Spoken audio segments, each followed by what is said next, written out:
Fears that Saturday's anti-lockdown protests in Sydney could be a COVID super spreader event after thousands breach public health orders to join the march. More than 50 people have been charged and more arrests are expected after a strike force has been set up to identify the thousands of demonstrators who attended. Joining me live now is the Minister for Police and Emergency Services, David Elliott. Thanks so much for your time. Do we know if there's any infections out of that protest as yet? Nothing's been confirmed, Laura, but the problem is, of course, the people that turned up to that rally are mostly people that don't believe in COVID or don't believe in vaccines or don't believe in the government's response. So they're hardly likely to get tested unless I suspect they are very, very ill, which is very disappointing because if they are positive, they'll be spreading it and to all their loved ones, which is why our appeal was you did the wrong thing on Saturday, do the right thing by your family and get tested. So all that said, is there another protest planned for this Saturday that you're picking up? Yeah, police have got intelligence of a number of protests that may occur over the course of the next couple of days. The response obviously will be well managed, well planned, and people need to be aware that there's a strike force now with 22 detectives who will be going through all of the CCTV, police body cam footage, social media, and making sure that infringement notices, if not arrests, are issued. 18 months into a pandemic, many people are frustrated, as are you, no doubt, Mr. Elliott. When you see these kinds of protests, is there any acknowledgement that perhaps somewhere along the way there's also been a bit of failure of leadership? Oh, listen, I wouldn't get into the debate about leadership at the moment because this is a 1 in 100-year pandemic. It's not as if there's been a rule book issued to the police or to the parliamentarians or to the health officials.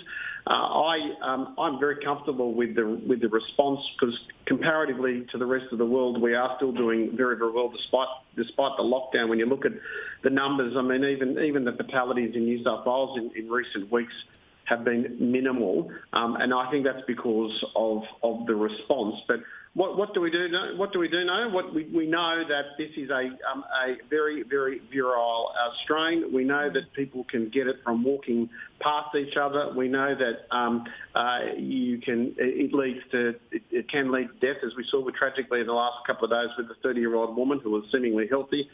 So we need to make sure that everybody complies with the health orders, that's the job of the New South Wales Police, is to make sure that the enforcement of those health orders is front of mind. Indeed, and we are going to hear from the Premier at 11 a.m. this morning. There will be no curfew imposed. As the Minister for Police, is that the right call? Oh, well, listen, we will always take advice from the health department, the Chief Health Officer and, of course, the Crisis Cabinet. The role of the police force is to enforce the law. We certainly don't draft the health orders. The health orders are drafted in consultation with medical professionals and looking at world's best practice. I am certainly not in a position to criticise those health orders. I've just got to make sure the police have got the political air cover to enforce them. Well, indeed, and the ADF will not be called in at this point either. Does that mean that police have this in hand?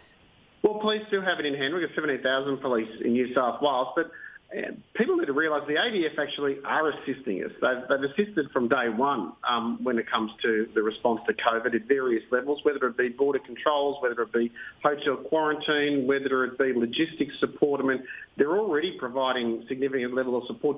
Will they be providing more? Well, that's a matter for the Police Commissioner and the Premier and Crisis Cabinet and the Prime Minister and I to have a discussion about. But at the moment, with the exception of those rallies, the compliance has been pretty good. Yes, I've had a full and frank discussion with a few mayors about the land that they manage in the eastern suburbs and other parts of the state, but at the moment, the police response to people that want to push the envelope has been adequate.